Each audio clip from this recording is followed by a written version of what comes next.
अस्सलाम वालेकुम, good morning, सुबह बखैर। I don't know why my brother is so happy in the morning, जबकि खबर हमारे पास ये है कि भाई जो गर्मी है, मतलब कि एक तो शदीद किस्म की कराची में गर्मी ऑलरेडी पड़ रही है, लेकिन क्योंकि मुल्क के बहुत से शहरों और इलाकों में बारिश भी हो रही है, बारिश हो रही है, ठंडा मौसम है, लोग कह रहे हैं लो जी मई आ गया, सानू तो पता ही नहीं लग गया। हमसे पूछें कि कितनी जोर का हमें पता चल रहा है। सो दर्जा हरारत जो है वो कोई 40 डिग्रीज जो है आज कहा जा रहा है कि टच कर जाएगा। नवाब शाह तो ऑलरेडी 41 हो चुका है।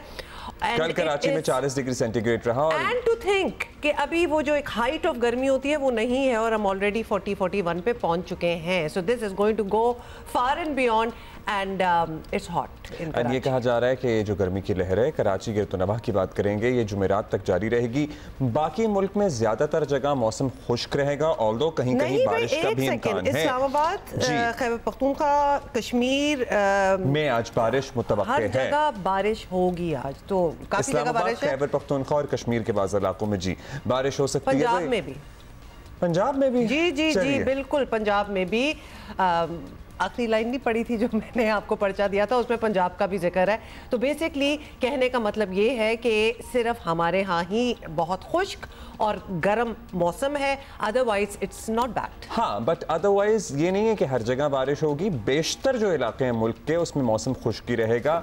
बट यस, अब भी मौसम नहीं गर्म होगा तो कब होगा? मेरा ख्याल है कि अब एक्चुअली मौसम को गर्म हो जाना चाहिए, क्योंकि बहुत सारी चीज़ें इससे एसोसिएटेड होती हैं। हमारी समर की एक मेन क्रॉप जो कि आम की क्रॉप है, जिससे हमारे बहुत सारे लोगों के रोज़गार वाबस्ता हैं, चाहे वो फार्मर्स हों, एक्सपोर्टर्स हों, पैकर्स हों, you know this is a whole industry. बाज़ लोग ऐसे हैं जो अपने कारोबार का मेजर चंक सिर्फ इस सीज़न में कमाते हैं। So we also hope and pray कि आम की फसल भी हमारी बहुत अच्छी हो इस दफ़ा। मैं तो आम बस खाऊंगी अब, इतनी मतलब कि अब्दुल्ला ने बैकग्राउंड में जाके, भाई हम गर्मी की बात कर रहे थे, आप तो सीरियस ही हो जाते हैं। गर्मी सही पड़ती है तो आम भी अच्छा पड़ता है ना। Let's move on, let us move on then. अभी हम आगे बढ़ेंगे और कुछ कंफ्यूजन्स और भी हैं, बताएं जरा। और जब कंफ्यूजन की बात होती है तो, और पॉलिटिक्स की बात होती है, तो एक पॉलिटिकल पार्टी में बहुत ज्यादा कंफ्यूजन पाई जाती है। Let's face it, Tehreek Insaf election में वोट लेने के बावजूद सियासी उलझनों में फंसी है और पार्टी में अंदरूनी सियासत, खींचातानी और फैसला साजी का फुकदान साफ नजर आ रहा है। हद तो यह है कि बानी PTI से मुलाकात के बाद भी कंफ्यूजन दूर नहीं हो पाती। This is the confusing bit. और चेयरमैन पब्लिक अकाउंट्स कमेटी को कौन होगा, फैसला होकर नहीं दे रहा। पिछले हफ्ते से हम इसके बारे में बात भी कर रहे हैं। इमरान खान ने कल तस्दीक की कि उन्होंने शेर अफजल मरवत का नाम दिया है, मगर ये भी कहा कि नाम फाइनल नहीं हुआ। तो फिर क्यों दिया? मतलब कंफ्यूजन फिर इसी बात से आती है ना। और इस कंफ्यूजन ने शेर अफजल मरवत को भी जिच कर दिया। अक्सर ही जिच रहते हैं, लेकिन मतलब तंग से ज्यादा जिच में हम आ गए हैं। तो काफी तंग है इस बात से। और उन्होंने पार्टी तर्जुमान रऊफ हसन को आड़े हाथों लिया। अब क्या कहा, सामने आपके। हमारे अंदर बदकिस्मती है कि केंचा सानी है, रऊफ हसन बाबा है, इसकी उम्र आप देखें, और उसका ये काम नहीं है, ये झूठ बोल रहा है। उस दिन ये बैठा हुआ था खान साहब की मौजूदगी में, खान साहब ने दो टोक अल्फाज में इसकी रिकन्फर्मेशन की। रऊफ हसन साहब के इन बयानात पे मैं अफसोस ही कर सकता हूँ। पहले भी वो कई तरफ बयानियां कर चुके हैं पार्टी के नैरेटिव के हवाले से, और उसको ये जेब नहीं देता है कि आके इन मामलात पे तर्जमान बन जाए जिनका उनसे कोई लेना देना ही नहीं है, ना उससे ताल्लुक है। शिबली फराज साहब ने कोई इस हवाले से कोई मुतजाद बयान नहीं दिया है, और we are on the same page. जहाँ तक रऊफ हसन साहब का ताल्लुक है, वो मुझे जो है खार खाए बैठे हैं, जाती बदनीयती पर मबनी उनके बयानात हैं, और मुझसे रिलेटेड उनका कोई भी बयान हमेशा के लिए और आने वाले वक्त के लिए भी झूठ तस्वुर किया जाए। PTI को नए इंटर पार्टी इलेक्शन कराए भी काफ़ी वक्त गुजर गया है, लेकिन हाल यह है कि पार्टी अब तक अपना इंतखाबी निशान बल्ला वापस नहीं ले सकी है। आज भी इस मामले में इलेक्शन कमीशन ने PTI वालों को तलब कर रखा है। मुज़ाकरात के मामले पर वो तो बहुत ही कन्फ्यूजन थी भाई, समझ नहीं आ रहा था। मुज़ाकरात हो रहे हैं तो रऊफ हसन साहब कहते हैं हमें तो 7-8 माह से डील ऑफ़र हो रही है, फिर एक और रहनुमा उठता है कहते हैं जी हमें तो कोई डील ऑफ़र नहीं हुई, हमसे किसी ने रब्ता नहीं किया, हम रब्ता करे कोई इस चीज़ के ख़्वाह हैं। फिर शहरी यार आफरीदी कहते हैं हम कि DGI और आर्मी चीफ से बात करेंगे। फिर शेर अफजल मरवत कहते हैं कि हम सिर्फ सियासी क़ुव्वतों से डील कर सकते हैं, विच इज़ चलें, वो बड़ा अच्छा एक बयान था, लेकिन समझ में नहीं आ रही। क्लियर कट डायरेक्टिव क्यों नहीं देते कि पार्टी के बिहाफ पे ये 2 लोग हैं या ये 4 लोग हैं और बस ये ही बोलेंगे? He should do that because जितने मुंह उतनी बातें, और हर कोई एक दूसरे को निगेट कर रहा होता है। इनफैक्ट हमारे अपने इस पैनल पे when we have people on the show तो वो फिर डिनाइल में चले जाते हैं कि ऐसी कोई बात नहीं हुई। इन एनी केस जी, गौहर खान साहब ने बात की है, उन्होंने कहा जी अब सिर्फ मैं ही बोलूँगा। बाकी हम पॉलिटिकल पार्टी, डायलॉग हर वक्त होना चाहिए और सबके साथ होना चाहिए। डायलॉग के दरवाजे बंद नहीं होना चाहिए, लेकिन डायलॉग का मतलब ये नहीं है कि एक दूसरे को पावर शेयरिंग करें। हम पहले कह सकते हैं कि खान साहब पावर शेयरिंग पे बिलीव नहीं करते। किसी भी डायलॉग के बारे में किसी भी इदारे से पार्टी के किसी कैंडिडेट नुमाइंदे के पास कोई इख्तियार नहीं है कि कोई बात करे। अगर उसके बारे में कोई बात करना हुआ तो वो खान साहब की हिदायत पे आपके सामने मैं लेके आऊँगा या बानी चेयरमैन इंशाअल्लाह ताला खान साहब आपको खुद जेल में बताएंगे। अच्छा जी, अब आपको बताएंगे PTI के मुज़ाकरात पर बदलते मौक़िफ़ ने उनके सियासी मुखालफिन को भी तनकीद का मौका दिया। एंड वाई नॉट, वो तो ये मौका हाथ से जाने नहीं देंगे। सेनेटर इरफान सिद्दीकी ने क्या कहा, ये नहीं। हम 1.5 साल से कोशिश कर रहे हैं कि फ़ौज हमसे बात करे। वो फ़ौज को ये बताना चाहते हैं बकौल रऊफ़ हसन साहब के कि जी आप सियासत में दखलंदाजी ना करें। वो ये पैगाम देने जाना चाहते हैं, वो किसी डील के लिए नहीं जाना चाहते, जो वो खुद कह रहे हैं। हम ये कह रहे हैं हमसे मुज़ाकरात करें, वो मुज़ाकरात चाहते नहीं हैं, वो चाहते हैं निजात। हम मुज़ाकरात तो कर सकते हैं, निजात हम दिला नहीं सकते उनको, तो वो किसी निजात दहिंदा की तलाश में है। मुज़ाकरात करना चाहेंगे तो हम हाज़िर। अच्छा, इस सारी कन्फ्यूजन की हम बातें कर रहे हैं। हमें ज्वाइन किया अली मोहम्मद खान साहब ने, रहनुमा PTI, हमारे शो पे भी बहुत बार आ चुके हैं। We will be speaking to him. हमारे साथी शब्बीर डार जो तमाम समातों पर जेल में होते हैं, इमरान खान साहब के साथ कई दफ़ा मुलाकात भी हो चुकी है, आज़न जो सहाफ़ियों से गुफ्तगू होती है उसमें भी शामिल होते हैं। शब्बीर, सबसे पहले आपसे जान लेंगे, पब्लिक अकाउंट्स कमेटी की चेयरमैनशिप वाला मामला है, फैसला तो चले आज या कल में सुना दिया जाएगा। मुज़ाकरात की बात भी हो रही थी, अब समझ नहीं आ रहा था कि क्या हो रही है। तो क्या इमरान खान साहब की बातों से आपको ये तासुर मिला कि कोई बातचीत चल रही है या वो मुज़ाकरात के लिए दस्तयाब हैं? जी, बानी PTI का जो रवैया है, उनकी जो गुफ्तगू है या उनकी जो टोन है, उससे कहीं से ये नहीं लगता कि वो किसी किस्म के मुज़ाकरात चाहते हैं या वो किसी किस्म की मुफाहमत चाहते हैं। 8 फरवरी आम इंतखाबात से कबल उनका रवैया थोड़ा सा मुख्तलिफ था। हमने उनसे मुख्तलिफ मौके पे पूछा कि आपकी पार्टी मुश्किल में है, आपकी क़यादत मुश्किल में है, आप ख़ुद जेल में हैं, तो आप किसी किस्म की इंगेजमेंट क्यों नहीं कर रहे हैं अदारों के साथ। उस पर उन्होंने हमेशा कहा कि मैं मुज़ाकरात चाहता हूँ और मैं मुज़ाकरात के लिए तैयार हूँ, लेकिन दूसरी तरफ से जो है पेशकदमी नहीं की जा रही है, ना दूसरी तरफ से कोई दिलचस्पी जाहिर की जा रही है। लेकिन 8 फरवरी आम इंतखाबात के बाद उनका रवैया बिल्कुल तब्दील हो गया और अब वो समझते हैं कि मैं मुज़ाकरात क्यों करूं या मुझे मुज़ाकरात की ज़रूरत ही नहीं है, तो मैं किस बात पे मुज़ाकरात करूं। इस दौरान चूँकि उनकी रिहाई से मुतल्लिक भी खबरें चलती रही, जो बैरिस्टर गौहर खान है उन्होंने गालिबन कहा कि अप्रैल या मई के महीने में बानी PTI की रिहाई मुतवक्का है। इसी तरह कुछ और रिटायर्ड जनरलों या सियासतदानों की बातें चली कि किसी किस्म की जो मीडिएशन हो रही है, इस पर भी हमारी उनसे गुफ्तगू हुई। तो उनका कहना था कि मेरे से ना अभी तक किसी ने कोई रब्ता किया, ना कोई पैगाम आया और ना ही किसी ने कोई इस तरह की बात की है, लिहाजा मैं ना इन बातों की तस्दीक कर सकता हूँ ना ही कोई तरदीद कर सकता। बहुत शुक्रिया Shabir Dar for being with us. Ali Mohammad Khan Sahab हमारे साथ हैं, उनसे भी बात कर लेंगे, ख़ास तौर पे ये कन्फ्यूजन्स की जो हमने बात की है, क्योंकि शेर अफजल मरवत साहब की अगर बात की जाए तो वो कोई 1-1.5 महीना पहले ये बात कर चुके थे कि मेरा नाम जो है वो अपॉइंट किया है खान साहब ने फॉर पब्लिक अकाउंट्स कमेटी। उसके बाद बहुत से लोग आगे बीच में बातें करने, और अब भी यही बात खान साहब खुद भी कह रहे हैं कि नाम तो दिया था लेकिन नाम फाइनल नहीं था। तो कंफ्यूजन इस चीज़ से फैलती है ना। अब पूछ लेते हैं अली मोहम्मद खान साहब से। जी, अभी हमारा राब्ता ज़रा मुनक़ता हुआ है, लाइन डिस्कनेक्ट हो गई थी, अभी साथी थे। सो as soon as we get in touch with him again, we'll ask him quite a few things। एक तो ये कि पब्लिक अकाउंट्स कमेटी की चेयरमैनशिप वाला मामला क्या है, मतलब शेर अफजल मरवत सच बोल रहे हैं क्योंकि वो तो रऊफ हसन को झूठा और दरोगो करार दे रहे हैं। हमारे शो पे अच्छा चलिए जी, राब्ता हो गया है तो हम अस्सलाम वालेकुम जी, अली साहब कैसे हैं आप? Good morning sir. हम ज़रा पब्लिक अकाउंट्स कमेटी की चेयरमैनशिप वाला मामला यहीं से शुरू कर लेते हैं। आपके इल्म में आया था ये सारा मामला जब शेर अफजल मरवत साहब के मुताबिक उन्हीं को नामजद किया गया था, फिर वो कहते हैं रऊफ हसन तो झूठ बोल रहे हैं, दरोगोई कर रहे हैं, पहले भी कई मरतबा की है, एक्चुअली हुआ क्या था? बहुत शुक्रिया। बिस्मिल्लाहिर्रहमानिर्रहीम, अल्लाहुम्मा सल्लि व सल्लिम व बारिक अला सय्यिदिना मोहम्मद व आले मोहम्मद। आपको और आपके नाज़रीन को बहुत बहुत सुबह बखैर जी। मेरा प्रोग्राम डिस्कनेक्ट मैं खुद ही किया कि शायद आपने किसी और को ले लिया। नहीं सर, अच्छा जी।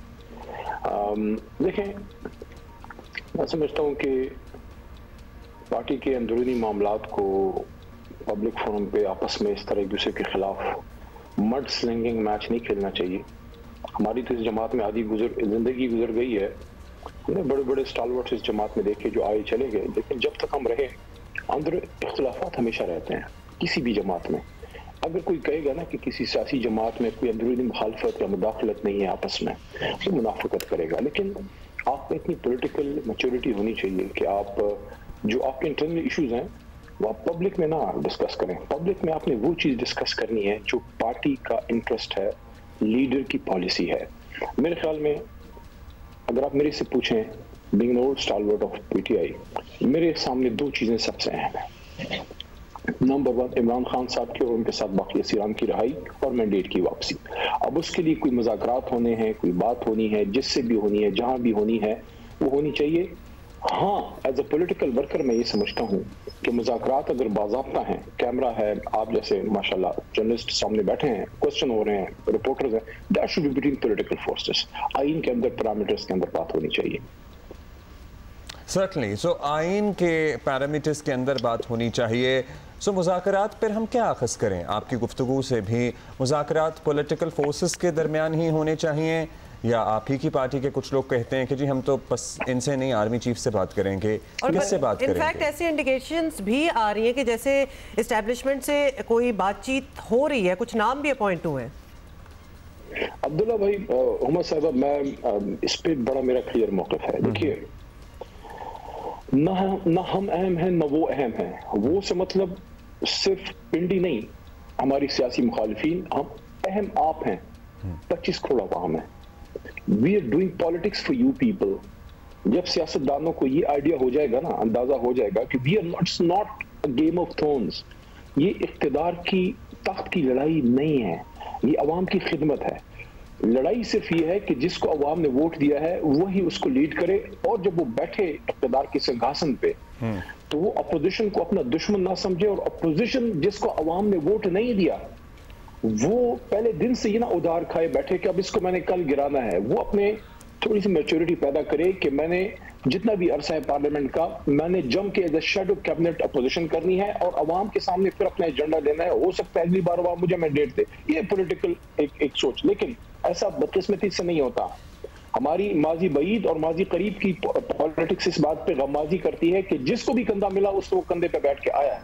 हाँ, जब अपोजिशन में रहा तो फिर उसको सिविल सुप्रीमेसी और कॉन्स्टिट्यूशन याद आता है। आज की तारीख में जब हम बात कर रहे हैं, टुडे इज 30 अप्रैल 2024, 4 नस्लें जवान हो चुकी हैं सन 47 के बाद। आज अगर हम ये फैसला करना है कि हम सब एक ही लाइन की इस तरफ खेलने वाले लोग हैं, चाहे पॉलिटिकल फोर्स चाहे एस्टेब्लिशमेंट है, हमारा मुखालिफ कौन है? हमारा मुखालिफ एक तो वो दुश्मन है जो बॉर्डर पार आंखें तान के हमारी तरफ देख रहा है, और दूसरा हमारा मुखालिफ वो महंगाई है, वो गुर्बत है, वो इलिटरेसी है, मुल्क के अंदर वो अदम बर्दाश्त है, वो दहशतगर्दी है जो हम सब हमारे बच्चों का मुस्तकबिल खाए बैठी है, जहां इन्वेस्टमेंट नहीं हो रही, जहां पाकिस्तान तबाही के दहाने की तरफ है। सर, मुल्क के अंदर अदम बर्दाश्त बिल्कुल है और इसको हम कितनी दफ़ा हाईलाइट करते रहते हैं और बड़ा अजीब सा पॉलिटिकल कल्चर भी पनप गया, लेकिन ये अदम बर्दाश्त टॉप टियर लीडरशिप की तरफ से ही सामने आई ना। अभी भी अगर कोई ये कहे कि भाई हम दूसरी सियासी कुव्वतों से बात नहीं करेंगे क्योंकि ये तो फलां हैं ढमका हैं, हालांकि ठीक है उनके मैंडेट पे आपको एतराज़ हो सकता है, लेकिन वोट तो लोग उन्हें भी देते हैं। सो अदम बर्दाश्त तो वहीं से ट्रिकल डाउन हो रही है। फिर मेरे ख्याल में अब्दुल्ला साहब, हुकूमत का इसमें रोल ज्यादा है। अगर हुकूमत, जिसको हम हुकूमत नहीं मानते, ये पहले से डिस्क्लेमर में दे दूं जी, चलो फॉर्म 47 की है, लेकिन ओहदों पे तो बैठे हैं, पावर तो एंजॉय कर रहे हैं, डिजोरे अगर नहीं भी है तो डिफेक्टो तो बैठे हैं। थोड़ा सा लीगल जार्गन है लेकिन लोग इसको समझते होंगे। मेरा नुक्ता यह है कि हुकूमत अपने कार्ड शो कर दे। अगर वो इस मुल्क को आगे ले जाना चाहते हैं तो ये नहीं हो सकता कि सबसे बड़ी जमात को दीवार से लगा के आप मुल्क को आगे ले जा सकें, पॉसिबल नहीं है। अवाम में बेचैनी है, इन्वेस्टमेंट नहीं है, और बहुत ही एक मैं समझता हूं कि आपको तो पीपल्स पार्टी ने हुकूमत बनाने की ऑफर की थी, आप लोग नहीं माने। आपने अभी बात की मुफाहमत होनी चाहिए और मिल के आगे जाना चाहिए, और दुश्मन तो एक्चुअली मुल्क से बाहर ही है, बीच में नहीं, ऐसी दुश्मनियां होनी चाहिए। लेकिन साथ ही आपने कह दिया कि इस हुकूमत को जो आप हुकूमत नहीं मानते, तो ये अब वो हुकूमत है, अब वो जितनी देर का उनका टेन्योर है उनको मान लें। अगर ये प्रेमिस आप क्लियर कर लेंगे आगे तो फिर शायद कोई बातचीत हो सके, अगर बातचीत करना चाहते हैं। क्योंकि अभी हमारी इंफॉर्मेशन के मुताबिक तो बातचीत अभी भी इस्टेब्लिशमेंट से होना चाह रही है, उनसे नहीं, who are sitting in the हुकूमत बट इस्टेब्लिशमेंट। तो ये तो फिर बात निगेट हो रही है ना, फिर तो आप कहीं और किसी और तरफ जा रहे हैं दोबारा। आपने मेरी बात नहीं पूरी होनी थी, वरना जवाब मैं दे रहा था। हुकूमत अपने कार्ड शो करे। वो जो मुज़ाकरात की बात करते हैं, चाहे उनकी तरफ से जो भी बात करे, तो वो मुज़ाकरात किन नुकात पे रखना चाहते हैं। हमारा मुज़ाकरात का TOR तो सिंपल है, इमरान खान साहब की और असीराम की रिहाई और मैंडेट की वापसी। आप असीराम की रिहाई और जो गलत केसेस बने हैं उसमें तो हुकूमत अपना रोल अदा कर सकती है, लेकिन to be very frank, mandate की वापसी का जहां तक ताल्लुक है, वो लोग जो फॉर्म 47 यानी जेली तरीके से बैठा दिए गए, वो अपने हाथ से कभी अपने खिलाफ फैसला नहीं करेंगे। उसके लिए फिर मेरा ख्याल है आपके पास दो ऑप्शन है। एक है पुराना एक ऑप्शन एस्टैब्लिशमेंट का, जो माजी में मियां नवाज शरीफ साहब ने राहील साहब की सूरत में यूज किया, उनको आर्बिटर के तौर पर बैठाया। मैं उसके फेवर में नहीं हूं। मेरे ख्याल में फिर आपको आईनी तरीका इख्तियार करना होगा, और ये फैसला फिर सुप्रीम कोर्ट से कराना है कि सुप्रीम कोर्ट न्यूट्रल आर्बिटर के तौर पर बैठे और 184(3) के तहत सू मोटो नोटिस जुडिशियल कमीशन बनाए, इस पे सू मोटो नोटिस ले, जिस तरह 2014 में भी एक जुडिशियल कमीशन बना था और धांधली की इन्वेस्टिगेशन हो, वहां से जो फैसला आए फिर दोनों फरीक उसको तस्लीम करें। इस सारी मोडालिटीज के लिए, इस सारे अमल के लिए सियासी फोर्सेस बैठे हैं। हमारी भी नुकात है, हमारा सख्त स्टैंड होगा, उनका भी सख्त स्टैंड होगा, लेकिन बैठना आपको पड़ेगा। अब ये जो नुकात अगर हुकूमत लाती है कि जनाब हम इन चीजों पे आपके साथ बैठना चाहते हैं, वो हम इमरान खान साहब के सामने रखते हैं कि जनाब ये चीजें, अगर इमरान खान साहब इजाजत देते हैं तो उन नुकात पे फिर बात आगे चल पड़ेगी। सर, आपको भी ये बात मालूम है, क्योंकि माजी में कई मरतबा ऐसा हो चुका है, तमाम चीज़ें जो सेकंड टियर लीडरशिप है उसने तय कर ली और उसके बाद इमरान खान साहब की अपनी ही मर्जी होती है, और बहुत से मामला 16 माह वाली हुकूमत में भी कुछ मामला ऐसे आए थे, आपके बखूबी इल्म में हैं कि फिर वहाँ से मामला आगे बढ़ नहीं पाते। अब ये बताइए कि मैं डिसएग्री करता हूँ, मैं एग्जाम्पल के साथ बात करूंगा। देखिए, अगर आप अपने लीडर से मुखलिस हैं तो सबसे ज्यादा मुखलिस इंसान अपने बाप से होता है, वालिद से, और वालिद अपने बेटे से। लेकिन आपके और आपके वालिद के बीच में भी डिसएग्रीमेंट होता है, आप उसको कन्विंस करते हैं कि ऐसा नहीं, आपके लिए बेहतर है। हाँ, अगर कोई मालेशिया पालेशिया होगा जो ओहदों के जो दूध का मजनू जिसको कहना है, टिपिकल पॉलिटिकल इस्तिलाहात में यूज करना, वो कभी लीडर के सामने बात नहीं करे, वो कहेगा सर आप ठीक करें। नो, अगर आप अपने लीडर से मुखलिस हैं तो आप उनको कन्विंस करेंगे। मैं एग्जांपल आपको देता हूं, हमारे दौर में TLP का एक मामला हुआ, आपको याद होगा, स्टैंड ऑफ हो गई, जेलम ब्रिज पे स्टैंड ऑफ हो गई, इधर रेंजर है इधर TLP है। उस वक्त इमरान खान साहब ने एक कमेटी बनाई जिसमें मैं और शाह महमूद कुरैशी, असद कैसर साहब थे, और उस कमेटी को सपोर्ट भी थी उस वक्त आर्मी चीफ साहब की भी थी, DGI जो उस वक्त उनकी भी सपोर्ट थी कि मामला हल हों। वो रिस्पॉन्सिबिलिटी फिर इमरान खान साहब ने मुझे दी कि आप जाएं और आगे बात करें। मैं गया, मैं लाहौर जाके बैठा, चीफ की मोहतरम क़यादत से, साहब सबसे बैठा, रिजवी साहब से, और वो बात हम हल करा के लाए। इवन बुज़दार साहब जैसे वज़ीर आला से 24 घंटे के अंदर वो चीज़ मैं मंजूर करा के लाया जो एक रिलीफ चाहिए था उनको, ताकि पुरअमन तौर पर मुंतशिर हो। खान साहब ने इजाजत दी, फिर मैं हर चीज़ के लिए खान साहब के पास नहीं जा रहा था, फिर मैं खुद डिसीजन मेकिंग कर रहा था, और वो मामला बखैर खूबी हल हुआ, और फिर कैबिनेट में खान साहब ने बाकायदा उसकी तारीफ की। उससे पहले कुछ चीज़ों पर मैंने फिर ये नहीं देखा कि लीडर क्या कह रहा है, वो क्या कह रहा है। मैंने वही किया जो मुझे लीडर के लिए सही लगा, जो मुझे मुल्क के लिए सही लगा। चलिए अब ये बात करना है अली साहब कि अगर मुज़ाकरात होते हैं, ये बिल्कुल एक एग्जांपल है, लेकिन अदरवाइज जो दूसरी तरफ हम बात कर रहे थे उसकी भी कुछ है, वो फिर मजबूत फैसला साजी करें। ठीक, उसकी भी कुछ एग्जांपल है। एक और बात मैंने करनी है, ये जो पार्टी के दीगर लोग हैं, जैसे कि फॉर इंस्टेंस फवाद चौधरी, इन लोगों को वापस आने देंगे, आ रहे हैं, नहीं आने देंगे, क्या है स्टेटस इनका? देखिए मेरे ख्याल में सब चीजों से अहम इमरान खान साहब की रिहाई है, लीडर की रिहाई है। ये जो आपने और मोहतरमा ने अभी जो बात की, आपने बड़ा अच्छे तरीके से हमारी जो ऊपर की लीडरशिप की, हम लोगों की जो बातें हैं, कोई ये कह रहा है कोई वो कह रहा है, वो तब खत्म होगी जब लीडर बाहर आएगा। लीडर बाहर आएगा, चीजें ठीक हो जाएंगी। तो ये फैसले मेरे ख्याल में इमरान खान साहब पे छोड़ने चाहिए। हम तो खैर आपकी राय, हम आपकी राय मांग रहे थे, आज आप हमारे साथ हैं, सुबह सुबह हम आपसे बात कर रहे हैं। मेरे ख्याल में ये प्रेरोगेटिव फाउंडिंग चेयरमैन जनाब इमरान खान साहब का है। वो केस टू केस देखें कि जो वो समझते हैं कि जिनको उन्होंने लेना है, ना फुल फ्लड गेट ओपन कर सकते हैं कि सब आ जाए, ना बिल्कुल बंद कर सकते हैं। फाइनली अली साहब आप ये कह रहे हैं कि अगर इमरान खान साहब एक फवाद चौधरी साहब का ही नाम लिया है फॉर एग्जांपल, तो चले उन्हीं का नाम सामने रख लेते हैं, लेकिन अगर खान साहब उनको आने दें वापस, तो और किसी को, अली जैदी का भी नाम चले बीच में ले लें, तो किसी और को एतराज नहीं होगा विद इन द पार्टी कि इनको वापस क्यों लिया जा रहा है। आप यही कह रहे हैं कि खान साहब हाँ करते तो हम भी हाँ हैं? देखें ये तो सब जानते हैं कि खुशी में कोई नहीं गया, मजबूरी में लोग गए। किसी ने रेजिस्ट किया, कोई नहीं कर सका।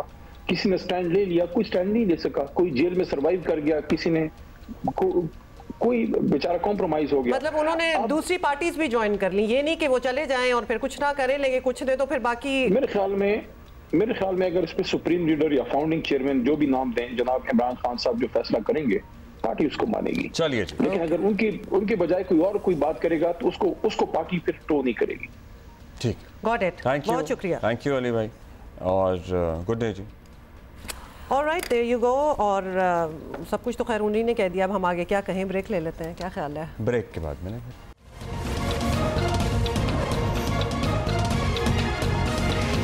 अच्छा जी, वक्त कम है, मुकाबला सख्त है। बहुत सारे मेहमान हमारा इंतज़ार कर रहे हैं। कम उम्री की शादियां आज भी हमारे यहाँ बहुत बड़ा मसला है। पंजाब में कम उम्री की शादियां रोकने के लिए इंतहाई अहम बिल तैयार कर लिया गया है। इस बिल के क्या खदोखाल हैं, ये बड़ा इंपॉर्टेंट है जानना। इनफैक्ट ये हम जानते हैं। Director chairperson child protection bureau सारा अहमद साहब हमारे साथ हैं। सारा कैसी हैं आप? बड़ी इंपॉर्टेंट चीज़ों पे आपकी राय हम लेना चाहते हैं। आई एम श्योर आपकी इनपुट भी होती है। बताइए, इसके सेलिएंट फीचर्स बता दें इस बिल के। जी थैंक यू। एक बहुत ही प्रेसिंग इशू है चाइल्ड मैरिजेस का यहाँ पंजाब में अभी हमें फेस हो रहा है। इसके लिए हमने बिल ड्राफ्ट किया UNFPA के साथ मिलके। इसके सेलिएंट फीचर्स ये हैं कि एक तो minimum age for a girl और a boy is going to be 18 years. Number 2, CNIC card produce करना जरूरी होगा। शादी मतलब marriage will take place only in the presence of a CNIC card, ताकि हमें एज डिटरमिन की जा सके उसकी वजह से। नंबर 3, इसमें जो पनिशमेंट है, इस पनिशमेंट मिलेगी अगर ये वायलेट होता है लॉ, तो हुआ विल बी पनिश्ड इज, एक तो जो अडल्ट पार्टनर होगा इसमें वो, एक जो निकाह ख्वान होगा उसको भी हमने डाला है पनिशमेंट के उसमें, जो निकाह रजिस्ट्रार होगा जो निकाह करवाएगा, एंड ऑल्सो जो पेरेंट या गार्डियन होगा उस इंसान का जो कि अबव वो मैरिज एज है, अबव 18 है। इन तीनों पे ये पनिशमेंट आयद होगी। और हमने अभी सारा क्या उम्र है? अभी 16 साल है कम से कम उम्र शादी की, जो करंट स्टेटस है जी। अभी पंजाब में गर्ल्स की उम्र 16 इयर्स है, सिंध में 18 साल है। तो हमें ये भी प्रॉब्लम होता है जब सिंध से लड़कियां भाग के इधर आ जाती हैं, तो उधर 18 साल है, 16 साल है, तो वो भी एक प्रॉब्लम आती है। तो अभी बड़ी अच्छी एक लाहौर हाई कोर्ट का जजमेंट आया है रिसेंटली लास्ट वीक, एंड उसमें उन्होंने पंजाब गवर्नमेंट को 2 वीक्स का टाइम दिया, and Punjab government is very serious about it, they taking it seriously, even the speaker Punjab assembly. अच्छा, ये आप कह रही है पंजाब को का टाइम दिया है for what? For amending their previous bill, क्योंकि एक चाइल्ड मैरिज रिस्ट्रेंट एक्ट 1929 जो है हम उसको अभी भी फॉलो करें, इसलिए we introducing a new bill. I move the new bill to the home department ताकि वो आगे मूव कर दीजिए कैबिनेट से, चीफ मिनिस्टर ऑफिस की। अच्छा सारा, इन प्रिंसिपल बहुत जबरदस्त बात है। एक तो आप कह रही हैं CNIC की इंक्लूजन होना बहुत जरूरी है, क्योंकि ऑब्वियसली प्रूफ करना है ना कि 18 से ऊपर है। सजाएं भी आपने साथ बता दी हैं। अब अवेयरनेस अवेयरनेस अब किस तरह ये बताएंगे पूरे पंजाब में कि अब ये चेंज हो गए हैं और ये बाय लॉ बाय रूल्स 18 से पहले शादी नहीं हो सकती, ये सबसे बड़ा काम है। बिल्कुल, देखें ऑफ कोर्स अवेयरनेस सबसे इंपॉर्टेंट चीज़ है और लोगों तक पहुंचाना की बात, तो थ्रू हमारा media plays a very important role. जिस तरह आप ये इश्यूज टेकअप कर रहे हैं, आपके थ्रू ये बिल पास होगा तो मीडिया के थ्रू ऐसे ही लोगों को पता चलता है, क्योंकि हर जगह हर छोटे छोटे एरियाज में टीवी देखा जाता है। Through that they would know, एक डेटरेंस तो बड़ी क्रिएट हो जाएगी। फिर आएगा प्रोसेस इम्प्लीमेंटेशन का। तो ऑलरेडी आपको पता है हमने पिछले साल में 2 चाइल्ड मैरिजेस रुकवाई हैं चाइल्ड प्रोटेक्शन ब्यूरो ने पंजाब में, beyond our capacity, it's not in our law but we got them stopped. So of course आगे भी इस पे इम्प्लीमेंटेशन पे काम होगा। अवेयरनेस रेजिंग के लिए हम मैस अवेयरनेस कैंपेन्स रन करेंगे through media, through social media, ताकि लोगों तक ये पहुंच सके बात कि ये कानूनी तौर पे अब आप 18 साल से कम उम्र लड़की और लड़के की शादी नहीं कर सकते। सारा हाउ होपफुल आर यू कि ये हो जाएगा इम्प्लीमेंट और आगे इस आपको पता है इस तरह का मामला आसान नहीं होता फिर आगे तक पहुंचना। बिल्कुल, अब्दुल्ला राइटली सेड, पिछली गवर्नमेंट पे भी इसमें बहुत काम हुआ है पंजाब में, लेकिन बिल पास नहीं हो सका। आपको पता है day and night I am struggling, I am after the bureaucracy, after the government, I am trying my best and I see government serious this also this time to get it done. I am very hopeful it will be done, specially because also law और high court ने एक order दिया है Punjab government को, so they need to comply by it. I am very hopeful ये हो जाएगा और इसकी इम्प्लीमेंटेशन भी होगी फिर। अच्छा, ये लास्टली, क्योंकि हमने बहुत से देखा है कि जब ऐसे लॉज आ भी जाते हैं, जब इम्प्लीमेंटेशन इनको ऑब्जर्व करने की बात आती है तो वो जिरगा पंचायत ये सिस्टम्स बड़े इन प्ले आ जाते हैं। इज देयर अ प्लान कि उनको भी जाके सेंसिटाइज किया जाए कि अब आपकी भी नहीं चलनी? हुमा, हमने बहुत एक इम्पॉर्टेंट सेलिएंट फीचर है हमारे बिल का जो मैंने प्रपोज किया है, उसका ये है कि हम इसकी पूरी जो कॉग्निजेंस की जुरिस्डिक्शन है ना वो दे रहे हैं चाइल्ड प्रोटेक्शन कोर्ट्स को। वी आर प्रेजेंट, हमारे child protection courts which are special courts, they are present in all districts of Punjab. हम उनको अथॉरिटी दे रहे हैं, मैंडेट दे रहे हैं to deal with it, not to a regular sessions court और एनी मैजिस्ट्रेट। तो स्पेशल कोर्ट को पावर दे रहे हैं ताकि इसके स्पीडी ट्रायल हो सके अगर कोई ऐसा वाकया पेश आता है तो for this bill, hopefully ये आगे तक जाए, पास हो जाए और इम्प्लीमेंट भी हो। We'll keep a check on this with you as well. Thank you Sara for being with us. Sorry, we didn't have much time, लेकिन हम करते रहेंगे इस पे बात। अभी एक ब्रेक ले रहे हैं।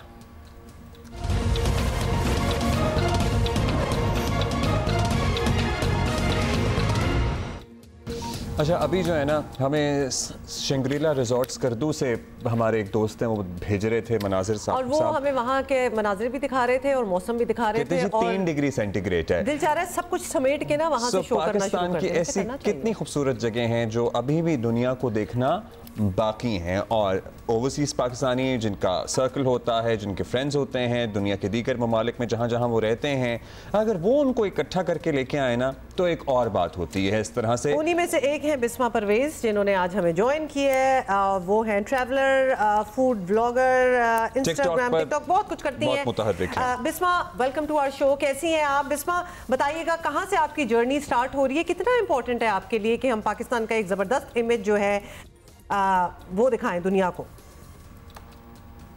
Thank you so much for having me. जी, मैं एक्चुअली आई हूँ अमेरिका से, फ्रॉम टेक्सास, ह्यूस्टन टेक्सास, और group of 10 of us came with one homes to tour Pakistan. हम लाहौर गए, हम ऑब्वियसली इस्लामाबाद में आए हुए हैं, हम नॉर्थ में भी गए थे, we went to Gilgit and Hunza, and हमने कराची भी देखा। तो माशाल्लाह से we saw a lot of Pakistan and it's been really amazing. Bisma, आपका फर्स्ट विजिट टू पाकिस्तान है? Is this your first visit to Pakistan, Bisma? This is not my first visit. I came 3 times before. एक दफ़ा when I was very young and 2 times after marriage. लेकिन मैं सिर्फ कराची गई थी and came for about a week. तो मतलब it was just रिश्तेदारों से मिलना, थोड़ा सा खाना खाना and we left. So I never saw Pakistan anything more than Karachi. अच्छा, जो आपके साथ बाकी लोग आए हुए हैं और certainly आपकी एक अपनी फॉलोइंग है, particularly आज की एप्लीकेशन, आज का social media is very much TikTok. जब आप ये चीज़ें पोस्ट करती हैं, ब्यूटीफुल मंजर, पहाड़, दरिया, समंदर, क्या रिस्पॉन्सेज आते हैं लोगों के? आर पीपल सरप्राइज्ड कि भाई वाह क्या जगह हैं, कहाँ हैं आप? Do they ask you? Yeah, it does actually, क्योंकि people don't expect कि पाकिस्तान में इतनी ब्यूटी है। Usually when we think about beautiful places, हम Maldives का सोचते हैं, हम Swiss Alps का सोचते हैं, we think Europe, तो काफ़ी रिस्पॉन्सेज आए हैं कि you know Pakistan is so beautiful, I can't believe this is Pakistan. And even as an overseas Pakistani, मुझे भी नहीं पता था कि we had such beauty here. So social media पे response काफ़ी अच्छा आया है because people are very shocked and they're excited and they're saying I want to come to Pakistan now too. Your trip makes me feel like I want to come here. अच्छा बिस्मा, एक तो obviously beauty, natural beauty वो बड़ी पूरी दुनिया में ही है, बेशक हिडन हो, डिस्कवर्ड हो, जो भी है, लेकिन टूरिज्म का एक और स्कोप भी होता है. You want to feel comfortable as well. खाना पीना भी ठीक होना चाहिए, एमेनिटीज़ कोई ऐसी होनी चाहिए कि एक बेसिक एमेनिटीज ज़रूर होनी चाहिए. आप वहाँ अमेरिका से आई हैं, आपको लगता है कि अमेरिकन टूरिस्ट जो है वो कंफर्टेबल फील करेगा पाकिस्तान आके? नेचुरली खूबसूरती तो आप वैसे वीडियोस और पिक्चर्स में भी देख सकते हैं, but to actually come and experience, that's another story. Yes, you're right. And you know what? I think Pakistan has made a lot of changes, especially since the last time I was here about 10 years ago. And हमारे साथ actually different हैं, मतलब गोरे भी हैं, we have different people, अरब भी हैं, and you know they love it, they enjoy it, और they feel safe here. हम खाना भी सब साथ खाना खा रहे हैं, हम we're traveling to different places and they can, you know, when you go to any different country you do accommodate to different ways. अब आप जब यूरोप जाते हैं for example, AC very few places में होता है, but everyone still loves Europe, right? You adjust to maybe that change. तो ये है कि जब पाकिस्तान भी लोग आएंगे they will adjust to some of the changes that we have in our country. I think Pakistan has made a really big changes to be comfortable to come here, and inshallah as we continue encouraging tourism, I think हम और progressive हम और technology यहाँ पे लेके आएंगे, and I really feel like inshallah Pakistan will be a competition for other, you know, जैसे जो people travel to Thailand or Sri Lanka or Europe, I think Pakistan inshallah will be on that list. Bisma, अच्छा लगा आपसे बात करके. Thank you so much for being with us. अच्छा perspective आप दुनिया को दिखा रही हैं पाकिस्तान का. Keep that up. ब्रेक ले रहे हैं हम.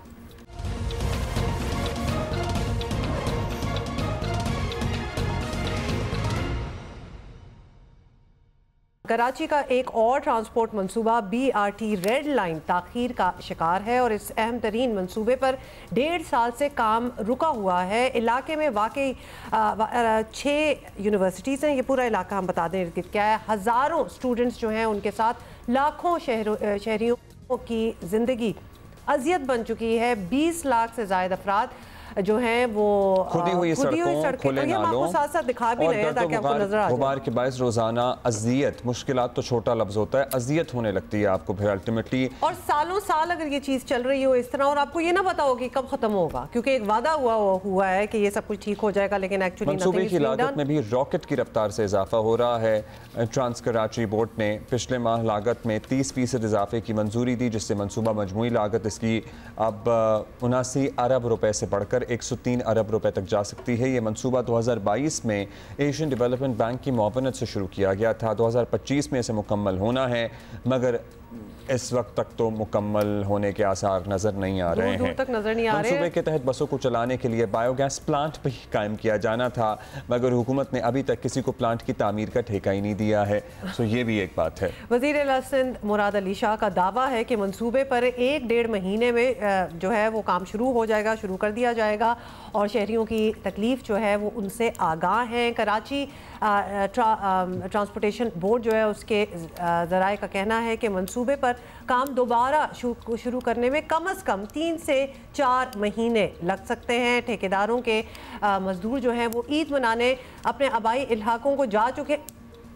कौन सी ईद जो गुजर गई है तो वापस नहीं आना. वैसे ये हमारा एक प्रॉब्लम है, ये हमारा एक ये अगर आप घर में बाथरूम भी बनवा रहे हो ना तो ईद से कोई 6-8 महीने पहले बात शुरू हो जानी चाहिए, क्योंकि जब ईद आएगी तो उसके भी वो 6-8 महीने बाद ही आएंगे. क्योंकि ईद से कोई 3 हफ्ते पहले चले जाते हैं, उसके बाद गंदुम आ जाती है, फिर गंदुम इकट्ठी करनी होती है, तो वो 4 महीने ऐसे ही सर्फ हो जाते हैं. और फिर वो एक्सपेक्टेशन होती है कि आप इस बात को अंडरस्टैंड करें. ऐसा तो हो ही जाता है. तो अगर आपका एक बाथरूम टूटा हुआ है तो आप उसी के साथ गुजारा करें. खैर हम यहाँ पे बात कर रहे थे जिनको उन इलाकों से गुजरना पड़ता है, लेकिन कैन वी टेल यू के पूरा कराची खुदा हुआ है. तो पूरे कराची में बहुत सारे ऐसे मंसूबे हैं जो शुरू होने थे या थोड़े से शुरू होके फिर वो ठप पड़ जाते हैं और वो चीज़ें अच्छा जी. ये तो ट्रांसपोर्ट का मंसूबा है. सिंध के वजीर ट्रांसपोर्ट और वजीर इत्तलात भी हैं शर्जील इनाम मेमन. उनसे बात करते हैं. शर्जील साहब, अब आपके सामने ये सूरत हाल. पीपल्स पार्टी की हुकूमत ने कराची के लिए दर्जनों ट्रांसपोर्ट मंसूबों के ऐलानात किए, ग्रीन लाइन आज तक पूरी नहीं हुई, रेड लाइन की तारीखें भी दी गई थीं, अब सुना है वो मंसूबा डिले हो गया है। क्या डिले हो गया है और हुआ है तो क्यों हुआ है? देखें जी, पीपल्स पार्टी की तरफ से कोशिश की गई है कि ट्रांसपोर्ट पे जो है वो मेगा प्रोजेक्ट्स आएँ। जहाँ तक पीपल्स पार्टी की अपनी सिंध गवर्नमेंट की बीआरटी की ऑरेंज लाइन थी वो कंप्लीट हो चुकी है। ग्रीन लाइन फेडरल गवर्नमेंट के साथ प्रोजेक्ट था, वो भी ग्रीन लाइन बस सर्विस चल रही है बीआरटी की। रेड लाइन जो है उसमें कुछ इश्यूज थे, क्योंकि जब शुरू में ये कॉन्ट्रैक्ट अवार्ड हुए थे 2019 में इसकी RFP आई थी, 2020 में कॉन्ट्रैक्ट अवार्ड हुए थे। उसके बाद आपको पता है कि एक बहुत बड़ी मैसिव किस्म की जो है वो इन्फ्लेशन आई, जैसे तमाम जितने भी सेक्टर्स हैं उस कंस्ट्रक्शन के उसमें मेगा जंप आया और डेफिनेटली उसके प्राइसेस जो है वो महंगाई आसमान को पहुंची। आपके डीजल पेट्रोल के रेट्स, आपके सरिये के रेट, सीमेंट, जितनी चीज़ें भी आपको कंस्ट्रक्शन मटीरियल में इस्तेमाल होती हैं वो सारी आसमान को छूने लगी। तो डेफिनेटली कॉन्ट्रैक्टर्स को जो है वो उनको ऑब्जेक्शन दे कि हमारे पहले रेट को रिवाइज़ करें फिर हम काम करें। फिर डेफिनेटली उस रेट रिवाइज़ करने के लिए जो प्रोसेस है हमने प्रोसेस फॉलो किया। अनफॉर्चुनेटली बीच में जो केयर टेकर गवर्नमेंट थी उसमें बिल्कुल इस प्रोजेक्ट पे बिल्कुल प्रोजेक्ट ये सुन रहा। लेकिन मैं आज आपको चैनल के तवज्जो से बताता चलूँ कि फुल स्विंग में इंशाल्लाह सैटरडे को इस हफ्ते वाले दिन आपको काम जो है नज़र आता हुआ नज़र आएगा। जो हमारी येलो लाइन बीआरटी है उसका भी काम जो है वो ऑलमोस्ट उसकी भी सॉफ्ट ओपनिंग हो गई है, मतलब कंस्ट्रक्शन स्टार्ट होने की चंद दिनों में उसमें भी मैसिव तरीके से नज़र आएगा कि वहाँ पे बहुत फुल स्पीड के साथ काम होता हुआ नज़र आएगा, लोग देखेंगे। तो सारी चीज़ों पर चल रही है। पीपल्स बस सर्विस जो है हमारी वो अल्हम्दुलिल्लाह वो कराची में चल रही है, वो हैदराबाद में चल रही है, लाड़काना में चल रही है, सखर में चल रही है, हमने मीर खास में स्टार्ट कर दी है। पिंक बस सर्विस जो ख़वातीन की मखसूस बसेज़ हैं वो भी अल्हम्दुलिल्लाह पूरे पाकिस्तान का वाहिद शहर कराची और है, और पाकिस्तान पीपल्स पार्टी जिसने जो है वो सूबाई हुकूमत ये काम शुरू किया। शजील मेमन साहब, जो चीज़ें अच्छी हो रही होती हैं हम डेफिनेटली उसको मेंशन ज़रूर करते हैं, लेकिन लेट्स फॉरगेट एवरीथिंग। ये रेड लाइन बस जो है इसकी हम बात कर लेते हैं। क्या आपको लग रहा है कि कब तक ये काम जो है मुकम्मल होगा, कब तक शुरू होगा? कोई डेट दे सकते हैं आज आप हमें? इसकी जो डिले का कॉज आया वो उसकी प्राइसेस जो है जब जंप की तो डेफिनेटली उसमें कॉन्ट्रैक्टर ने काम रोक दिया और वो डिले आया। फिर एक और चीज़ है, कुछ हमने डिज़ाइन में भी चेंजेस थी। जो हमारे डेपोज थे, डेपोज की कुछ हमने रीलोकेशन की, जो मौसमियात पे डेपोज से या बाकी जगहों पे। अब हमने जो अलादीन पार्क है वो KMC से वो ज़मीन हमने KMC से एक्वायर की, उस पर काम हुआ। फिर हमारे जो है जो ये रेड लाइन जो बसेज हैं ये पाकिस्तान की वाहिद बसेज हैं जो बायोगैस पे चलेंगी। तो बायोगैस प्लांट जो हमारा उसकी भी हमें पोजीशन चाहिए थी, तो उसके भी काम हुआ। अब जहाँ पे हमने कुछ जो चेंजेस प्रोजेक्ट में हैं तो उसके लिए उसकी रीडिज़ाइनिंग होती है। रीडिज़ाइनिंग के लिए हमारे पास कंसल्टेंट्स जो हैं वो फॉरेनर कंसल्टेंट है, वो भी टाइम लगाते हैं रीडिज़ाइनिंग के लिए जब भी हम कोई चीज़ चेंज करते जाते हैं। तो एक वो होता। फिर दूसरा जो एक उसका जो इम्पोर्टेंट डिले का इशू था जो कि डेफिनेटली एक बहुत ही इम्पोर्टेंट है, वो है रीलोकेशन ऑफ यूटिलिटीज़। क्योंकि ये कोई डेजर्ट एरिया नहीं है, ये सारा अर्बन प्रॉपर अर्बन एरिया है जहाँ पे चीज़ें बन रही हैं। तो जब आप कहीं पे रास्ता खोदने जाते हैं तो कहीं पे दरख्त भी हैं, कहीं पे इलेक्ट्रिक पोल्स भी हैं, कहीं टेलीफोन के इश्यूज़ हैं, कहीं वाटर बोर्ड की लाइंस हैं, कहीं ड्रेनेज की लाइंस हैं, कहीं सुई गैस की लाइंस हैं। तो इसी तरीके से फिर कहीं पे ऑप्टिकल फाइबर्स हैं। तो एक एक यूटिलिटी को वहाँ से रीलोकेट करना ज़रा वो ये नहीं कि कॉन्ट्रैक्टर ने करना है जिसको काम दिया गया, नहीं, ये हर इदारे ने खुद अपना करना है। कहने को बहुत आसान लगता है, लोग समझते हैं पता नहीं क्या है यार, बस एक सड़क की बनानी है, एक BRT कॉरिडोर बनना है, बनाना है, क्यों नहीं बनना। पाकिस्तान पीपल्स पार्टी की तरफ से कोशिश ये है कि एक दिन की भी डिले ना हो, और जो काम अगर 4 दिन में हो सकता होगा हम कोशिश करेंगे कि वो 2 दिन में ऐसी बना करें। शजील साहब, ज़ाहिर है हर मंसूबा अगर कोऑर्डिनेशन में काम करेगा तो काम जहां बहुत आसान नहीं है वहां इम्पॉसिबल भी नहीं है, पूरी दुनिया हमारे सामने है। आप ये बता दीजिए कि इसके अलावा भी बहुत मंसूबे थे जिसमें डिले हुआ, जिसका आप ख़ुद भी एतराफ़ करते रहे हैं, मगर आज तक जिन्होंने डिले किया या जिनकी वजह से ताख़ीर हुई, कभी कोई इन्वेस्टिगेशन हुई, कोई ज़िम्मेदार मिला हो, किसी को सज़ा हुई हो, किसी को फ़ाइन हुआ हो, जुर्माना हुआ हो? जी जिम्मेदार साहब, मैं कहता हूँ कि जी मतलब मैं किसको एक को मैं इल्ज़ाम नहीं देना चाहता। ठीक है, ये पूरा हमारे पास अनफॉर्चुनेटली हमारे मुल्क में जो हमारे ब्यूरोक्रेसी का सिस्टम है उसमें डिलेज होते हैं। जैसे मैंने कहा कि अभी रीलोकेशन की मैंने आपको बात कही ये रीलोकेशन मसाल के तौर पर सिंध गवर्नमेंट ने पैसे पे करने, मैंने पैसे पे कर दिए के इलेक्ट्रिक को कि आप अपने पोल्स हटा दें। अब के इलेक्ट्रिक को मैंने पैसे पे कर दिए, अब के इलेक्ट्रिक को मैं बाय वो गन पॉइंट भी नहीं कह सकता कि ये आपने अभी तक क्यों नहीं डिले किया। उन्होंने फिर वो के इलेक्ट्रिक इशू देखिए, उन्होंने कहा जी हमारे जो पोल्स जो नए आने हैं वो हमें लेने हैं, वो अभी अवेलेबल नहीं, जो वायरिंग जो अभी चेंज होनी है वायर अवेलेबल नहीं। तो हर एक के पास अपने अपने मुख्तलिफ एक्सक्यूज़ थे। अगर वाटर बोर्ड को कहा गया तो उन्होंने अपने एक्सक्यूज़ दिए। तो मतलब ये अनफॉर्चुनेटली हमारे पास इस तरह की चीज़ें हैं। मैं इट्स वेरी अनफॉर्चुनेट, मुझे कुछ तो नहीं बता रहा, लेकिन उसमें भी जो हमारी मुख्तलिफ डिपार्टमेंट से डीलिंग उसमें बड़े प्रॉब्लम होते हैं, फिर कहीं भी कोई इशूज़ आ रहे हैं। But in any case delay किसी भी प्रोजेक्ट का वो नुकसानदेह है, ना सिर्फ आवाम के लिए बट वो सरकार के ख़जाने के लिए नुकसानदेह है, क्योंकि अगर चीज़ें वक्त पे हो जाएँ तो सस्ती हो जाती हैं। आजकल महंगाई के दौर है, जितना डिले होता है तो चीज़ें महंगी होती जाती हैं, फिर वो आवाम के ऊपर भी बोझ पड़ता है, गवर्नमेंट की भी वो पूरी बजटिंग जो है उससे वो डिस्टर्ब होती है। अच्छा जी, एक और सवाल है, अगर मेमन साहब हमारे साथ हैं कि नहीं है? क्यों? अच्छा जी, बिल्कुल हमारे साथ ही हैं। लास्ट सवाल आपसे करना है और वो हमने बहुत बड़ा इशू है कराची का, क्राइम्स का, स्ट्रीट क्राइम्स का। आईजी साहब ने ऐलान कर दिया है कि जहां चोरी का सामान फरोख्त होता है, कबाड़ मार्केट्स जो हैं वो नहीं चलने देंगे। अब उनका ये कहना है लेकिन वहाँ के जो ताजिर हैं वो सड़कों पर आ गए हैं, तो क्या उनसे बातचीत करनी पड़ेगी आप लोगों को, या इस दफ़ा ऑपरेशन जो है वो बस होके ही रहेगा? देखिए, अब यहाँ पर अनफॉर्चुनेटली इस मुल्क में ये भी बहुत आसान चीज़ हो गई है ना कि जी जिसको भी पसंद ना आए कानून वो सड़क पे आ जाता है।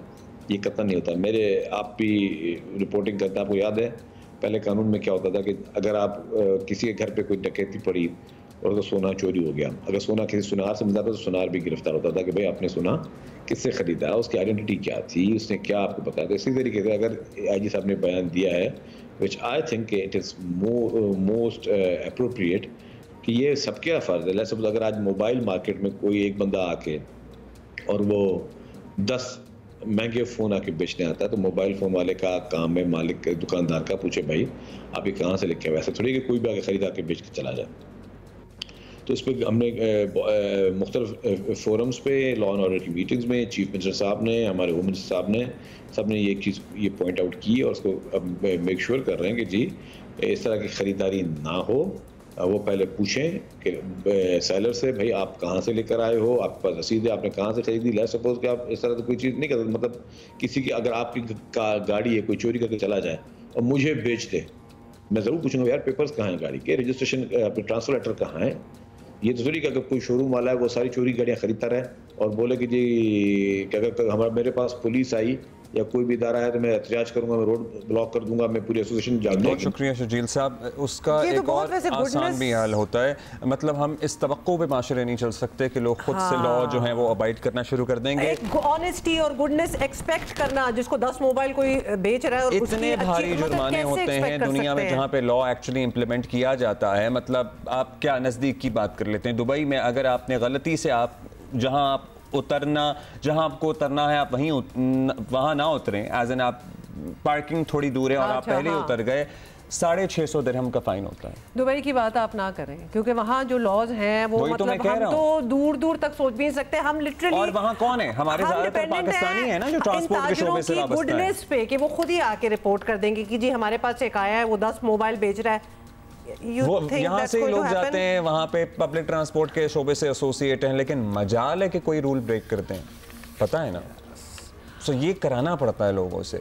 अच्छा जी, मूविंग ऑन, और बड़े हमारे इश्यूज हैं, टाइम कम होता है हमारे पास। हम बता दें कि पंजाब में गंदम की सरकारी खरीदारी ना करने का मामला जो है वो अब मज़ीद बिगड़ता जा रहा है और अपोजिशन जमातें भी किसानों के साथ एहतजाज में शामिल हो रही हैं। कल किसानों ने लाहौर में एहतजाज किया और मुतालबा किया कि उनकी गंदम तबाह हो रही है और हुकूमत ने अगर उसे ना ख़रीदा तो एहतजाज का दायरा जो है वो मुल्क भर में फैला देंगे। एहतजाज के दौरान किसान बोर्ड पंजाब के सरबराह रशीद मिनहाला, किसान इत्तेहाद के मरकजी सदर उमर मसूद समेत 30 से ज़ायद किसानों को गिरफ्तार कर लिया गया। एक मौके पर पुलिस ने लाठी चार्ज किया जिससे किसान जख्मी भी हुए। पंजाब असेंबली में हुकूमती अरकान भी किसानों के साथ खड़े दिखाई देते हैं और नून लीग के अपने स्पीकर मोहम्मद अहमद खान भी कहने पर मजबूर हो गए कि किसान का मसला हल ना हुआ तो क्राइसिस आफ्टर क्राइसिस होगा। ये उनका कहना था। अपोजिशन लीडर मलिक अहमद खान जो हैं वो सरकारी गंदम ख़रीदने के लिए इमरजेंसी लगाने का मुतालबा भी कर रहे हैं। कौमी असम्बली में भी ये मामला उठाया गया। पीटीआई रहनुमा असद कैसर ने कहा कि पीटीआई किसानों के साथ एहतजाज में शामिल होगी। क्या कहना था देख लें। आज जहां से अपनी पार्टी की तरफ से ऐलान करता हूं कि जो पंजाब के किसान इस वक्त परेशान हैं, हम इंशाअल्लाह भरपूर तरीके से उस एहतजाज में शामिल होंगे, उनके साथ होंगे। मैं अपने तमाम MNS से रिक्वेस्ट करता हूं कि इनके एहतजाज में बैठे, उनके पास जाएं, उनकी आवाज़ उठाएं और हम इंशाअल्लाह अपने काश्तकारों को, जो गंदम के काश्तकार है, उसको जो इंशाअल्लाह ताला अकेले नहीं छोड़ेंगे। और आपको बता दें कि जमात इस्लामी ने भी किसानों की हिमायत में आज मुजाहरे का ऐलान किया है और किसान रहनुमाओं का कहना है कि किसानों के काफिले लाहौर पहुंच रहे हैं मगर पुलिस उन्हें शहर में दाखिल नहीं होने दे रही। तो वो कह रहे हैं कि ठीक ठाक चैलेंज की बात करें तो अपेरेंटली मरियम नवाज साहिबा की पंजाब गवर्नमेंट के लिए ये पहला बड़ा चैलेंज है और बड़ा ये इम्पोर्टेंट हो सकता है और बहुत कुछ डिसाइड कर सकता है। Agriculture is the backbone of this country और गंदम हमारी सबसे इम्पोर्टेंट अजनास में से एक है। नुमाइंदा जियो न्यूज़ हमारे साथ हैं लाहौर से, उनसे बात करते हैं। जवाद, आज़मा बुखारी साहिबा का भी ये कहना है कि जो रिप्रेजेंट कर रहे हैं किसानों को, वो कह रहे हैं कि उनके पॉलिटिकल मोटिव्स हैं, तो ये सही ट्रू रिप्रेजेंटेशन भी नहीं हो रही किसानों की। बताएं कि क्या सच्चाई है। जी बिल्कुल, ये बात दुरुस्त है कि जो किसान है वो बहुत परेशान है और ख़ास तौर पर गंदम की जो फसल है वो कुछ माह पहले ही पता चल गया था। अदाद शुमार जो स्टैटिक देता है ज़्यादा शुमारियात, उसने बता दिया था कि इस बार एक बम्पर क्रॉप होगी, बड़ी अच्छी क्रॉप होगी। मौसम के हवाले से भी पेशेनगोइयाँ आ रही थी, तो ये बात बिल्कुल वाज़ेह थी कि इस हवाले से जो पॉलिसी थी, पंजाब गवर्नमेंट हो, फेडरल गवर्नमेंट हो, उनको मिल बैठ कर किसानों के मफाद में, आवाम के मफाद में पॉलिसियों को बनाना चाहिए था। लेकिन बदकिस्मती वही हुआ, निगरान गवर्नमेंट में ऐसे फैसले हुए जिससे जो गंदम है 10 लाख टन की बजाय, यानी पहली जो समरी तैयार हुई थी वो 10 लाख टन की हुई थी, या इंपोर्ट की जाएगी। एहतियातन जो स्टोर होगी, कभी ज़रूरत पड़ी, बारिश होगी, सैलाब आ गया, वहाँ इस्तेमाल की जाएगी। लेकिन इन्होंने 10 लाख टन की बजाय 32 लाख टन यानी 22 लाख टन जायद गंदम इंपोर्ट कर ली। लेकिन और यही वजह बनी जो इस जवाब मलिक, हम जब भी ये समझने की बात कर रहे होते हैं, ये बम्पर क्रॉप वाली बात क्या इंटरिम हुकूमत को नहीं पता थी कि उन्होंने इतनी ज़्यादा गंदम इंपोर्ट कर ली जबकि हमारा अपना बम्पर क्रॉप हो रहा है? बिल्कुल, आप हुमा सही कह रही हैं कि ये जो बात सबको पता थी, लेकिन इसमें वो बात वही है कि माफियाज होते हैं, कार्टेल बने होते हैं और ख़ास तौर पर उस वक्त जमहूरी हुकूमत नहीं थी, निगरान गवर्नमेंट थी। तो हम यही तो कह रहे हैं, बार बार 3-4 दिन से हम स्टोरियाँ दे रहे हैं, अदाद शुमार दे रहे हैं, किसान सड़कों पर हैं, अपोजिशन भी उनके साथ सरापा एहतजाज है, मुआशी माहिरीन भी यही कह रहे हैं। तो सब जब यही कह रहे हैं तो इसकी तहकीकात होनी चाहिए, इससे पूछा जाना चाहिए, जो अरबाब इख्तियार थे तब, उनसे पूछा जाए कि आपने इतनी 32 लाख टन आखिर मंगवाने की जरूरत क्या थी? चले बम्पर को छोड़ दें, नॉर्मल क्रॉप भी होती, फिर भी आप इनके पास स्टोरेज ही नहीं है, ना इनके पास कोई तो होनी चाहिए कि इतनी गंदम आप मंगा रहे हैं, हमारी जो आगे फसल आएगी उसका क्या होगा। अभी जो क्राइसिस है वो एट हैंड, वो सपोर्ट प्राइस का ही मसला है, किसी तरह हल होता हुआ आपको नजर आ रहा है? क्योंकि मलिक अहमद खान साहब भी और भी दीगर हुकूमती लोग भी कह रहे हैं कि भाई किसान का मसला हल होना चाहिए, and it also makes sense. नहीं, मुझे तो लग रहा है कि ये जो पंजाब गवर्नमेंट है थोड़ी सी इसमें जो ख़ास तौर पर सॉरी टू से CM जो मरियम नवाज़ हैं, उन्होंने एक फ़ैसला किया हुआ है और ये वो उस पर अड़ी हुई हैं। और वो फ़ैसला ये है कि हमने आवाम को 10 जो रोटी है 15 रुपये की देनी है, सस्ती रोटी देनी है। तो यही एक फ़ैसला है जो इस वक्त हमें देख रहे हैं कि महकमा खुराक हो, महकमा ज़राअत हो, वहाँ पर उनका जो ये फ़ैसला है वो इम्पोज़ हुआ है, उसी पर वो स्टिक हुए हैं। ख़ास तौर पर जो सूबाई वज़ीर खुराक है, हमारी उनसे कल भी बात हुई थी, परसों भी हुई थी और रात वो TV प्रोग्राम में भी आए थे, तो वो थोड़ा सा हिचकिचा रहे हैं। हालांकि वो चाह रहे हैं कि परचेज शुरू की जाए। 10 इस वक्त जो आसान तरीका है वो यही है कि 10 से 12 लाख टन आप फौरी तौर पर गंदम परचेज करें, सेंटरों में अपने बारदाना भेजें, 400 सेंटर्स हैं इनके, थोड़ी थोड़ी परचेज शुरू करें। ये नमी वाला बहाना है, बाकी सारे बहाने हैं। असल ये है कि ये गवर्नमेंट ऑफ पंजाब अभी फौरी तौर पर जब तक इस पर पूरा प्रेशर नहीं आएगा, किसान सड़कों पर नहीं आएंगे, अपोजिशन सड़कों पर नहीं आएगी, ये खरीदारी कतई तौर पर नहीं करेंगे। बहुत शुक्रिया जवाद मलिक हमसे बात करने का। अब गंदम जो है एक पेरिशेबल गुड है, उसका और फैसला हो जाना चाहिए कितनी देर तक रहेगी। दूसरा ये, अगर हमने एक्स्ट्रा इंपोर्ट कर ही ली थी, अब जो हमारे पास बम्पर क्रॉप है, अब कुछ मंसूबा बनाएं जिसको एक्सपोर्ट करें। अब आप मतलब मगर उसके बाद इतनी एक्सपोर्ट ना करते हैं कि हम अपनी कम दामों बेचें और दोबारा महंगी दामों इंपोर्ट करनी पड़े, ये भी होता रहा है जी। पहले कोई गलत एडवाइस और इंफॉर्मेशन पे ली गई, हालांकि क्यों ले रहे थे जब हमारी एक हो रही थी बम्पर, अब वो हो गई है तो then make money out of it. अब थोड़ी सी इसको बाहर अब आप खरीदें तो सही ना, खरीदें उसके बाद आप एक्सपोर्ट का कोई प्लान बनाएं, हुकूमत खुद एक्सपोर्ट कर सकती है। मतलब क्या हो सकता है, इसकी कोई स्ट्रैटेजी हो सकती है, लेकिन एट द सेम टाइम अगर एकदम से एक्सपोर्ट खोलेंगे तो माशाल्लाह आपको पता है ना चीनी के साथ भी कितनी दफा और गंदम के साथ भी हो चुका है कि फिर सारा कुछ एक्सपोर्ट हो जाता है, फिर वापस डबल पैसों पे खरीदा जा रहा होता है कोई ट्रांसपेरेंसी कंजम्पशन के लिए। So कुछ पता चले क्या हो रहा है। has to be done, this has to be sorted and we cannot afford these mistakes or whatever you want to call it कि पहले हम कहीं महंगी ले ले। अब और ये पंजाब में किसान सड़कों पे हों, एहतजाज कर रहे हों, this is not a good sign. Absolutely. Break के बाद मिलते हैं।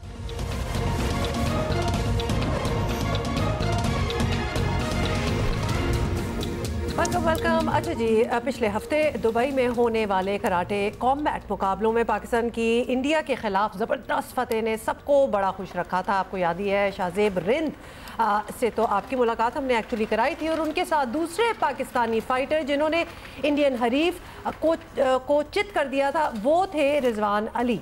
और रिजवान अली ने पवन गुप्ता को पहले ही राउंड में क्या कर दिया हुमा? नॉकआउट कर दिया। और चित ज्यादा अच्छा लगा। रिजवान को पंजाब हुकूमत ने 5 लाख रुपए का इनाम भी दिया है। रिजवान अली हमारे साथ है। रिजवान, क्या हाल है आपका? अच्छा ये बता दें, आप हो या शाहजेब रिंद हो और आपके अपोनेंट हो कोई इंडियन फाइटर्स, आप लोग सेकंड्स के अंदर क्या उनको भाऊ करके डरा देते हैं या करते हैं क्या है आप? अल्हम्दुलिल्लाह ठीक ठाक, आप सुनाए, आप कैसे हैं? बिल्कुल ठीक है, आप बताएं। सबसे पहले तमाम आवाम को बहुत बहुत मुबारक हो। और इंडिया का जहाज़ तो हम पहले भी गिरा चुके हैं और ये जहाज़ भी गिराना लाजमी था, तो अल्लाह ताला की मदद से हमने इन्हें गिराया। लवली, लेकिन अल्लाह ताला की मदद के साथ आपकी तैयारी, आपकी मेहनत भी बहुत ज़रूरी है। हमने शाहजेब की फ़ाइट से पहले तो वो सारा देख लिया था, इंडियन ओपोनेंट की बदतमीज़ी। आपका क्या मामला रहा और उसके बाद फ़ाइट में मतलब आपको यकीन था कि हाँ इतना ही आसान होगा आपके लिए जितना फिर आसान रहा?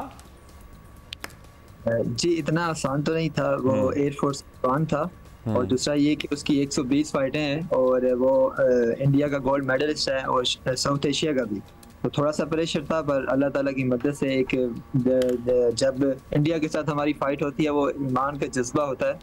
तो अल्लाह ताला की मदद से हमने इसे फतह किया। तो ये तो आपके तो फेवर में ही जाता होगा, जैसे आप कह रहे हैं कि आपको पता था कि वो भी काफ़ी ज़बरदस्त आपका अपोनेंट फाइटर है, लेकिन पहले राउंड में ही नॉकआउट कर देना, उसकी कोई स्पेशल तैयारी होती है कि जी हम पहले राउंड से आगे जाने ही नहीं देना इस बात को? जी, इसके लिए बड़ी तैयारी की थी हमने कोच के साथ। तकरीबन 3 महीने से मैं थाईलैंड में था कैंप के लिए, और उसके बाद रमज़ान की वजह से मैं वापस आया। उमर भाई के साथ मैंने ट्रेनिंग की ब्रेव जिम में। रमज़ान में 2 टाइम ट्रेनिंग करना, रोज़ा रखना, फिर उसके साथ ये चीज़ें मैनेज करना बहुत डिफ़िकल्ट टास्क था हमारे लिए, पर अल्लाह ताला ने मदद की और हमने ये फतह हासिल की। लवली जी, अब बताइएगा कि आगे के क्या इरादे हैं आपके? माशाल्लाह साउथ एशियन जो चैम्पियन था, इंडियन गोल्ड मेडलिस्ट, उसको तो आपने पहले राउंड में नॉकआउट कर दिया। मतलब हमारे लड़कों को अगर और ज़्यादा कंपटीशन मिले, ज़्यादा मुकाबले मिले, तो हम तो दुनिया के नंबर 1 बन सकते हैं। क्या ख्याल है आपका रिजवान? जी ऐसा ही है। मैं तकरीबन 7-8 साल से इंटरनेशनली रिप्रेजेंट कर रहा हूँ और मैं 8-0 का रिकॉर्ड है मेरा, अनडिफीटेड हूँ मैं अभी तक माशाल्लाह। इन साउथ एशियन टॉप 8 रैंक पे हूँ मैं, और 5-6 साल से मैं मेहनत कर रहा हूँ कि UFC की जो लीग है दुनिया की सबसे बड़ी लीग है, उसके लिए मैं मेहनत कर रहा हूँ और इंशाल्लाह मैं बहुत जल्द UFC का बेल्ट पाकिस्तान के लिए लेके आऊंगा। तो ये जो फाइट्स होती हैं इनकी बदौलत आपके लिए UFC तक पहुँचना आसान होता है क्या एक स्टेप आपको आगे ले जाती हैं? जी, एक स्टेप ऐसे ही आगे ले जाती हैं। जो हाइप क्रिएट होती है, जितनी व्यूअरशिप आती है हमें, वो उसकी वजह से वो फिर UFC हमें करती है, इन्वॉल्व हो जाती है इन चीज़ों में, क्योंकि उन्हें व्यूअरशिप चाहिए होती है। That's right. अच्छा रिजवान, अब ये बताएं, हमारे जो भी फाइटर्स हैं, कराटे हो, मार्शल आर्ट्स हो, व्हाटएवर, वो थाईलैंड में जाके ट्रेनिंग करते हैं और एटलीस्ट कोई और ऐसी जगह ज़रूर ढूंढते हैं जो पाकिस्तान से बाहर होती है, तो क्या डिफरेंस है ट्रेनिंग का और क्यों प्रेफर करते हैं कि थाईलैंड में ही कैंप हो और वहाँ जाके हम ट्रेन करें? देखिए जी, हमारे पास फैसिलिटीज़ नहीं है ना, हमारे पास इस तरह इंटरनेशनली कोच हैं, और इसी वजह से हमें थाईलैंड जाना पड़ता है क्योंकि वहाँ पे प्रोफेशनल कोच हैं। USA के काफ़ी कोच हैं वहाँ पे, ब्राज़ील से जो इन गेम में माहिर हैं, तो इसीलिए हमें जाना पड़ता है। अगर हुकूमत हमें फैसिलिटेट करे और हमें सब चीज़ें प्रोवाइड करे तो हमारा काम आसान हो जाता है, फिर हम यहाँ पे भी ट्रेनिंग कर सकते हैं। तो खर्चा कौन उठाता है? कोई फेडरेशन है जो आप लोगों को आपका खर्चा उठाती है या फिर आप खुद करते हैं? ये किस तरह होता है फिर? जी मैं खुद करता हूँ और मेरी फैमिली काफ़ी सपोर्ट करती है मुझे, तो इसी वजह से ये काम जारी है। तो फिर तो ये लिटरली ऑन योर ओन ही हुआ, मतलब आपकी कामयाबी को तो हम सारे सपोर्ट करते हैं और उसको हम सेलिब्रेट करते हैं, लेकिन वो मेहनत इंक्लूडिंग खर्चा सब कुछ आपका अपना है। जी ऐसा ही नहीं, तो इसमें आपकी फेडरेशन या इसमें आपकी फेडरेशन स्पॉन्सर नहीं ले पाती? और रिजवान आप क्या कह रहे हैं? मैं कह रहा था एक शौक है, शौक की वजह से ही काम जारी है और फेडरेशन कोई काम नहीं करती। हमारे लोकल ब्रांड भी हमें सपोर्ट नहीं करते, जिस तरह क्रिकेट को सपोर्ट करते हैं, काफ़ी सारे ब्रांड उनके साथ इन्वॉल्व हैं, पर हमें कोई नहीं पूछता। अगर हमें सपोर्ट की जाए इस लेवल पे तो हम भी पाकिस्तान का नाम काफ़ी रोशन कर सकते हैं। नहीं जी, आप बिल्कुल ठीक कह रहे हैं। ये बड़े बड़े बैंक्स जो बड़े बड़े टूर्नामेंट सपोर्ट करते हैं उनके लिए तो पीनट्स भी नहीं है इस तरह के टूर्नामेंट्स में हमारे चैम्पियंस को आगे बढ़ाना, सपोर्ट करना। सर्टनली रिजवान, यूएफसी तो आप जाना चाहते हैं, लेकिन अभी इज एनी कंपटीशन, कोई फाइट आपकी जो आप जिसकी फौरी तैयारी कर रहे हैं? जी नेक्स्ट मंथ मेरी फाइट आ रही है CGC में दुबई, तो मैं उसके लिए तैयारी कर रहा हूँ। इंशाल्लाह आप मुझे वर्चुअल देखेंगे। चलें, उम्मीद करेंगे कि उस फाइट के लिए आपके पास अच्छे स्पॉन्सर भी मौजूद हों और फाइट से पहले भी हम इंशाल्लाह जब आपकी फ़ाइट होगी तो हम उस पर नज़र रखेंगे, आपकी फ़ाइट की अनाउंसमेंट करेंगे, क्योंकि किसी भी टूर्नामेंट की, किसी भी मुकाबले की एक हाइप बनाना भी बड़ा ज़रूरी होता है। बहुत ज़रूरी है। और जहाँ ऑलरेडी इन्होंने अपनी उस पर जाके, अपनी टीम पे जाके प्रूव कर दी है दैट दे आर चैम्पियंस, तो अब तो किसी को भी ऑन बोर्ड होना चाहिए ना कि अब तो आप किसी की इस तरह मदद नहीं करें कि ये कोई रंग दिखाएगा और ये बड़ा अच्छा काम करेगा। इन्होंने करके दिखा दिया। It's ready for you, for the sponsors. Rizwan Ali, best of luck to you for your next fight. और बहुत बड़ा अच्छा लगा इनसे बात करके, लेकिन बड़ा दुख होता है जब हमारे इतने चैम्पियंस होते हैं और पीछे कोई इनके स्पॉन्सर्स नहीं होते। They literally have to do everything by themselves. Sometimes they have to sell their assets. आपको पता है ना, गाड़ी, प्लॉट वगैरह सब कुछ बेच पूछ के भी जाना पड़ता है बहुत बार। ओके, और हम कल मिलेंगे more on this in Jio news, लेकिन हम आपको कल मिलेंगे। बाय।